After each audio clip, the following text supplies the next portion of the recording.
할렐루야.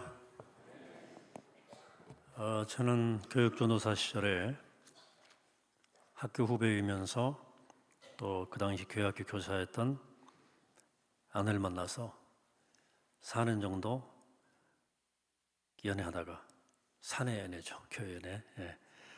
결혼했는데요. 결혼하기 전에 정식 프로포즈를 하지 못했습니다.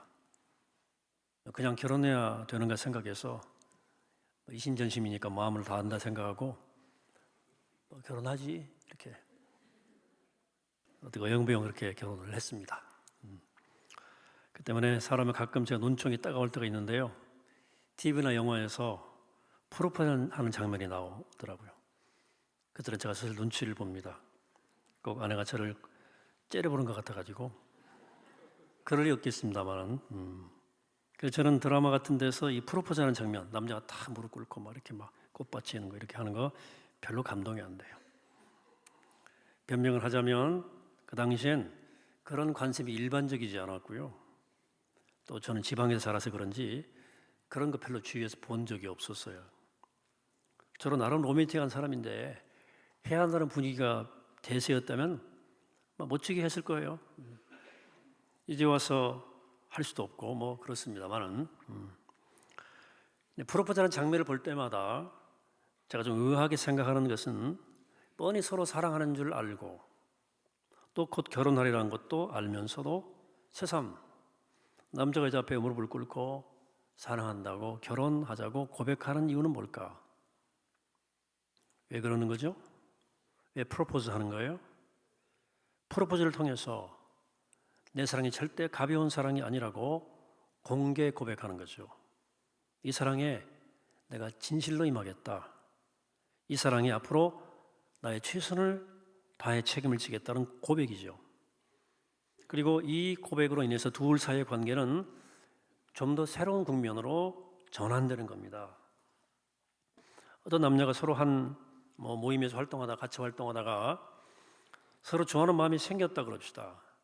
근데 만약 두 사람이 모두 성격이 소극적이고 내성적이어서 아무나 내색도 하지 않고 좋아한다는 말을 전혀 하지 않는다면 이 두 사람의 사랑은 진전되지 못할 가능성이 매우 큽니다.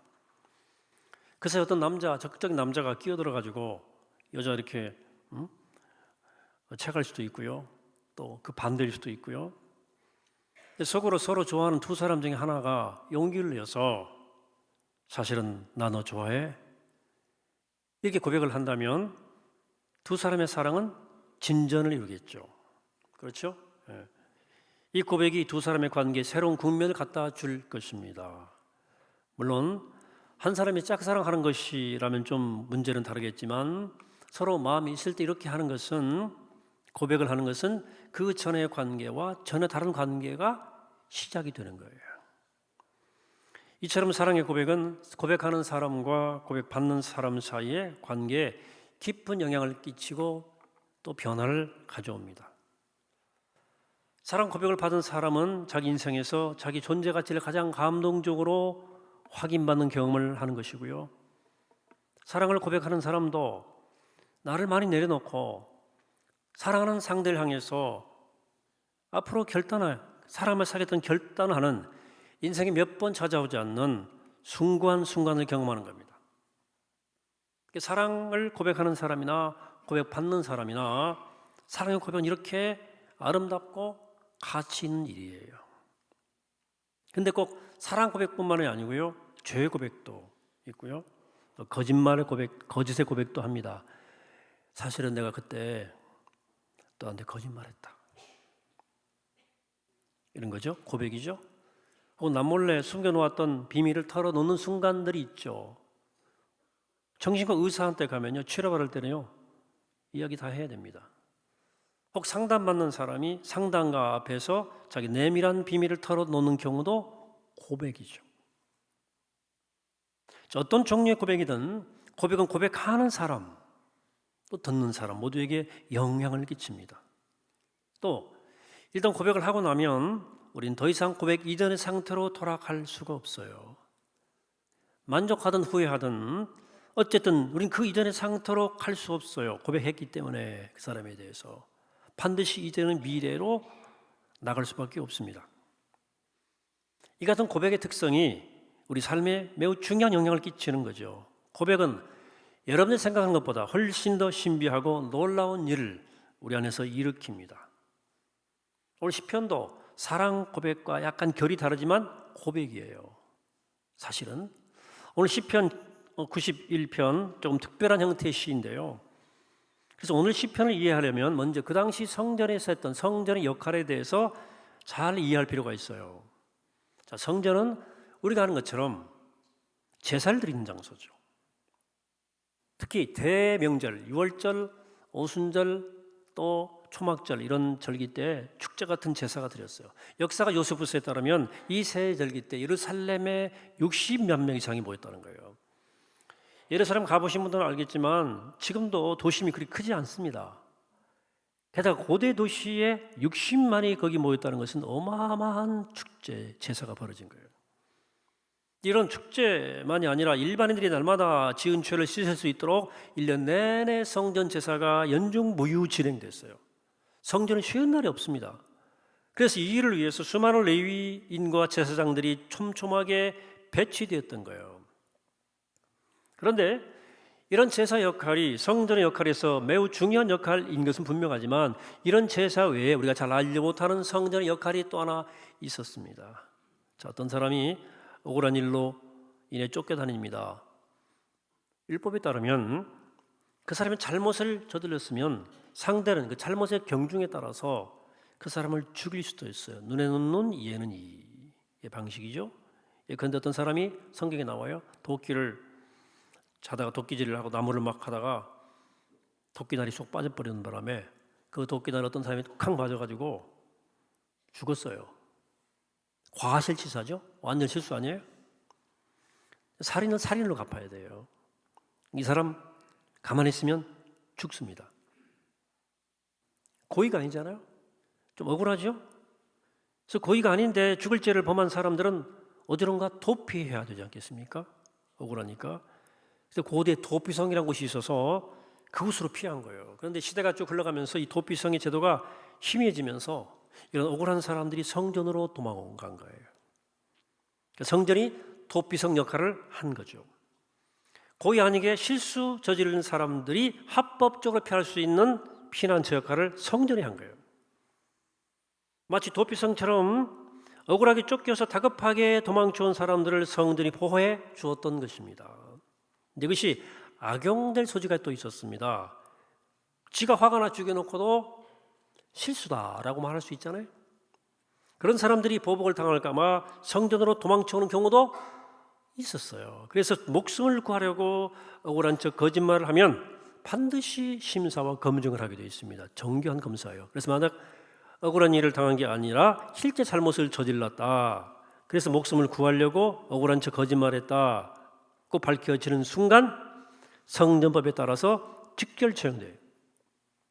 왜냐하면 그건 하나님을 속인 것이기 때문에 성전에 들어왔다는 것 자체가 하나님 모든 것을 보시는 하나님 앞에 선 거거든요. 속여도 안 되고 속일 수도 없는데 속인 거예요. 그래서 목숨을 부지하려고 억울한 척하고 들어오면 그게 드러나는 순간 바로 처형입니다. 따라서 다급하게 성전을 찾아온 사람들은 그 당시는 대부분 거의 실제 억울한 일을 당한 사람들이 대부분이었어요. 이렇게 억울하고 다급한 사람이 성전을 찾아오면 제사장은 먼저 이 사람이 제사를 하러 온 사람인가 피난 온 사람인가를 확인하고 피난 온 사람이라고 판단이 딱 되면 즉시 그 자리에서 1년의 예식을 거행해야 됐습니다. 바로 그 예식의 내용의 본문이 오늘 시편의 내용이에요. 그래서 해석이 필요한 겁니다. 오늘 본문 1절입니다. 지존자의 은밀한 곳에 거주하며 전능자의 그늘 아래 사는 자요 라고 도망온 사람에게 제사장이 선포합니다. 그러면 도망온 사람이 다음 절 2절을 이렇게 고백하는 거예요. 그럼 나의 피난처요 나 요새시요 내가 의뢰하는 하나님이라. 이렇게 제사장과 피난 온 사람이 서로 교동문처럼 대화식으로 본문을 주고받는 거죠. 이렇게 제사장이 선포하고 피신자가 고백을 하고 나면 제사장은 그 사람에게 또 다음 같은 긴 말을 들려주는 게 이게 이제 3절 이하의 쭉 말씀이에요. 3절에 그가 너를 새 사냥꾼의 올무에서와 심한 전염병에서 건지실 것이미로다. 너는 밤에 찾아오는 공포와 낮에 날아드는 화살과 어두울 때 퍼지는 전염병과 밝을 때 닥쳐오는 재앙을 두려워하지 아니하리로다. 1000명이 내 왼쪽에서 10,000명이 내 오른쪽에서 엎드러지나 이 재앙이 내게 가까이 하지 못하리로다. 이런 말씀을 제사장이 쭉 선포해 주는 거예요. 그가 지금 하나님의 집에 머물러 있기 때문에 그 어떤 위험도 너를 해치지 못한다는 선언을 해주는 거죠. 자, 어떤 사람이 억울하게 의도하지 않은 실수를 저지르고 죽을 수도 있는 그 다급한 상황 속에서 쫓기듯 찾아왔어요. 얼마나 불안하고 얼마나 초조하겠습니까? 이 사람이 이런 말씀을 듣는다면 얼마나 위로가 되고 얼마나 감사하겠습니까? 마지막 7절을 다시 봐야 돼요. 1000명이 내 왼쪽에서 10,000명이 내 오른쪽에서 엎드러진다는 거예요. 이 재앙이 내게 가까이 하지 못할 거다. 강력한 선언이죠. 그 사람한테는. 그래서 이 말씀이 선포될 때 얼마나 위로가 되고 얼마나 감사하고 든든했겠습니까?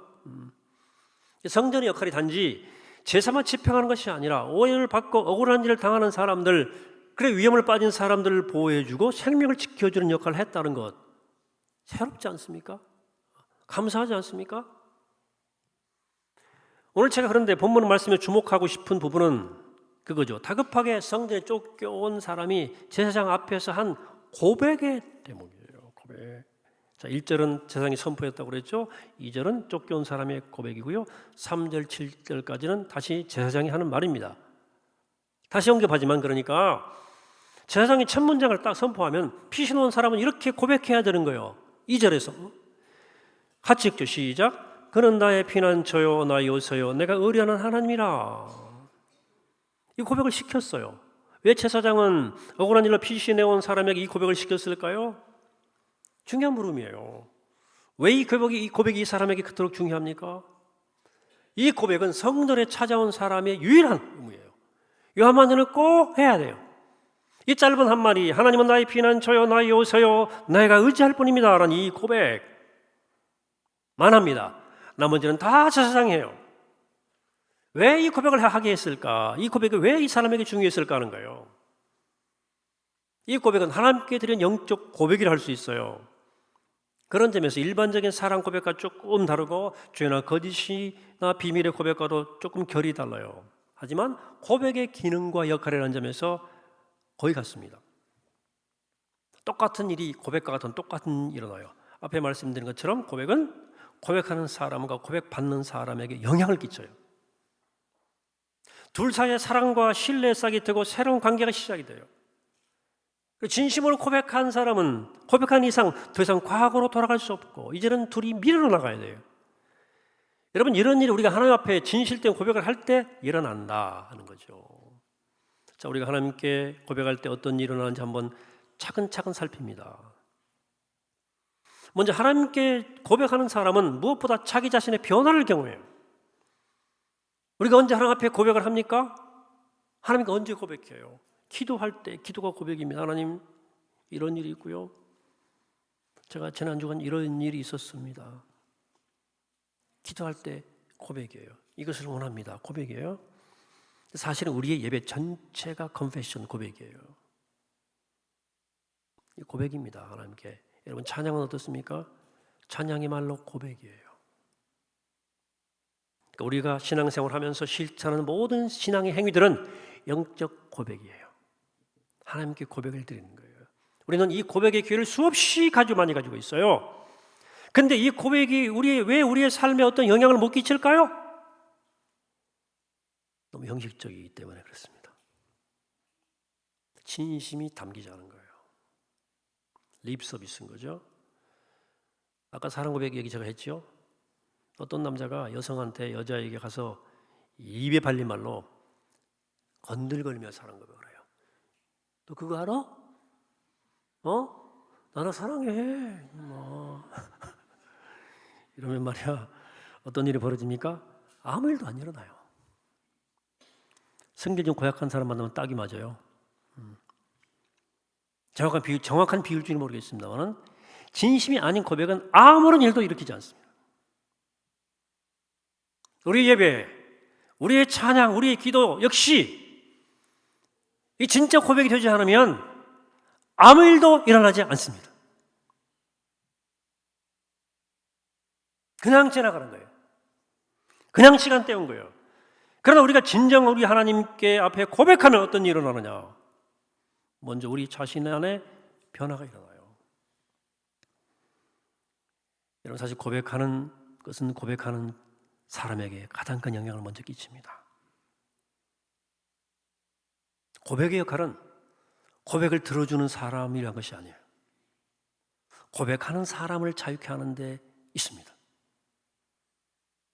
하나님께 고백을 드리는 고백이지만 하나님은 나의 피난처여 나 요새라는 고백을 할 때 그 고백에 하나님께 영향을 끼치기보다는 오히려 고백하는 나에게 뭔가를 영향을 일으키 사건을 일으킨 겁니다. 고백은 스피리추얼 이벤트를 일으켜요. 영적 사건을 일으킨다고 말입니다. 우리가 아는 것처럼 가톨릭은 고해성사라는 제도를 가지고 있죠. 이 고백의 행위를 가톨릭 교회는 Sacrament of Confession이라고 그래요. 그러니까 고백의 성사라는 거죠. 즉 거룩한 일로 규정해 놓은 거예요. 자, 신자가 고해하러 신부한테 가서 자기 은밀한 죄를 고백합니다. 좀 우리에게는 좀 낯선 제도인데요. 하나님의 대리자로 앉은 그 신부 앞에 가서 자기 죄를 다 털어놓는 거죠. 이 행위는 신부가 유익한 게 아니에요. 신부는요, 그거 발사하면 절대 안 되기 때문에요. 훈련 엄청 많습니다. 비밀 엄수를 위해서. 그거 비밀 누설하면 그 바로 성직자 자격이 없어요. 듣는 거 굉장히 스트레스예요. 고백은 고백하는 자에게 유익이 돌아갑니다. 고백하거나 뭔가 후련하고 자유하잖아요. 그래서 사실 그 고백은 고백하는 사람에게 자유를 주는 거예요. 고백은 고백하는 사람의 죄 씻음과 자유를 위한 거예요.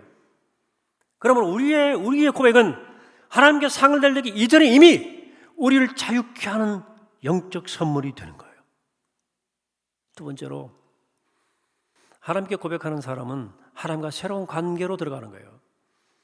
물론 그전에도 하나님 믿으며 살아왔을 거예요. 그러나 어떤 어려운 일 때문에 사람이 참 겸손해져가지고 하나님 앞에 다시 섰다 합시다. 어떤 일로 많은 어려움을 겪다가 하나님 앞에 와서 예배를 드리면서 막 내 영혼의 소리를 털어놓는다 그럽시다. 고백이죠. 그럼 고백이 드려지면 이전과는 관계가 달라진다 그 말이에요. 이렇게 진심 어린 고백을 하나님께 드릴 때 하나님을 향한 사랑과 신뢰는 그 어느 때보다도 깊고 진실해져요. 여기서 우리는 하나님과의 새로운 관계 속으로 들어가는 거예요. 얼마나 귀한 일입니까? 하나님께 진심으로 고백하는 일, 예배가 고백이에요. 우리가 드리는 찬양, 예배 때 드려서 부르는 찬양을 진심으로 고백할 때 이곳에 오셔서 이곳에 앉으소서 이곳에서 드리는 예배를 받으소서 우리 고백하잖아요. 예수 우리 왕이여 이곳에 오셔서 우리가 왕께 드리는 예배를 받아 주옵소서.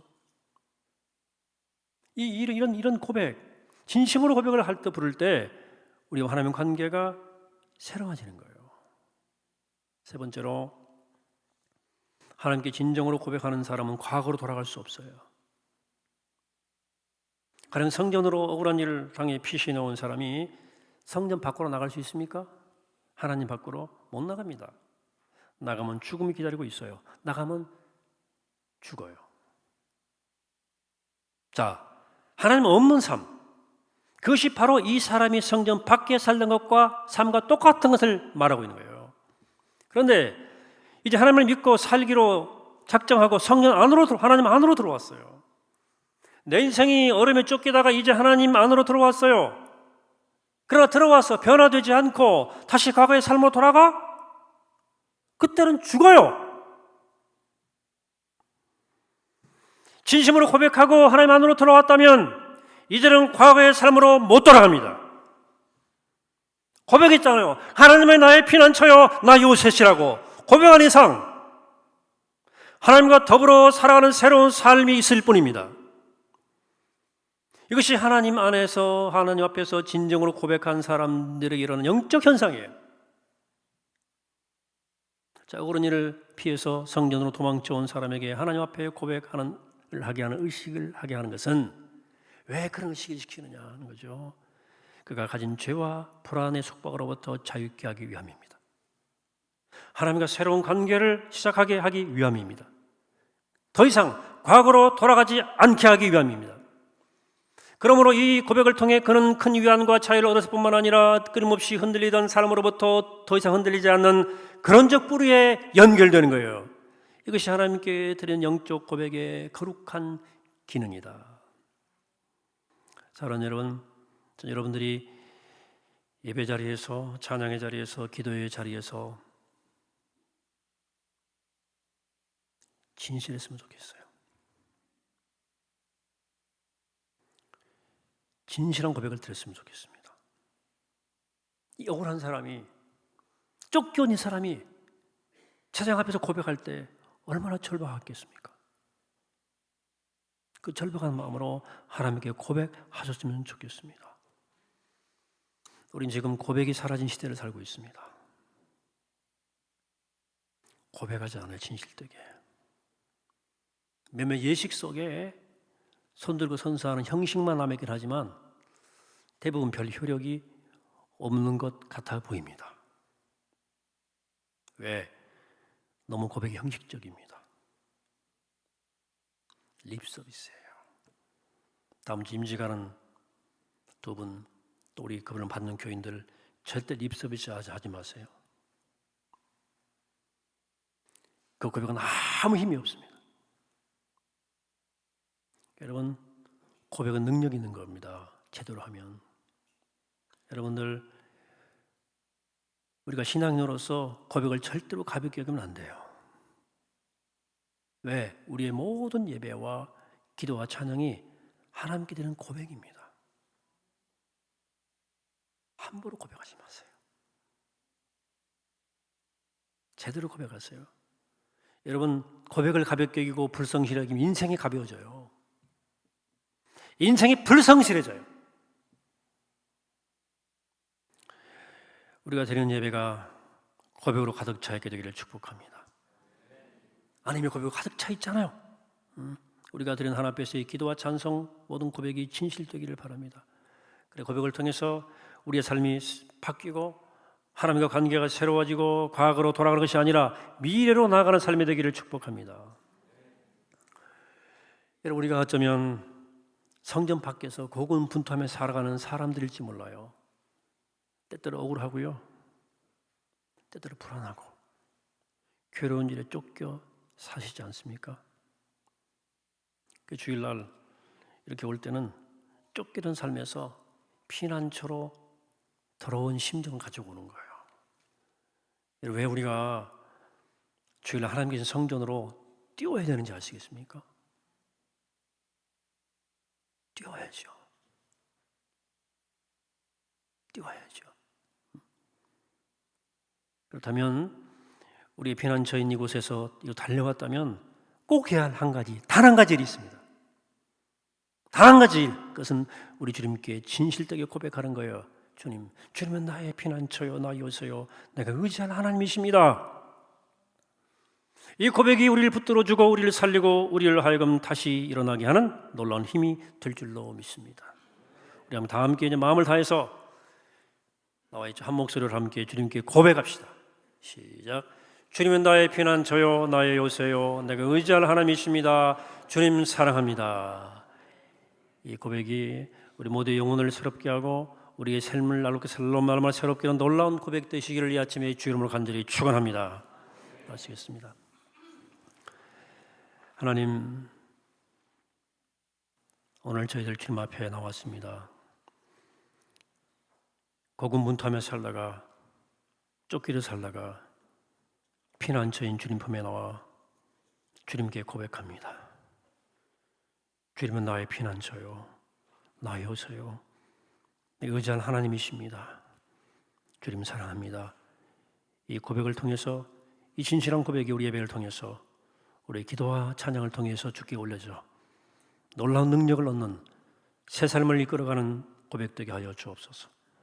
감사드리옵고 예수 그리스도 이름으로 간절히 기도하옵나이다. 아멘.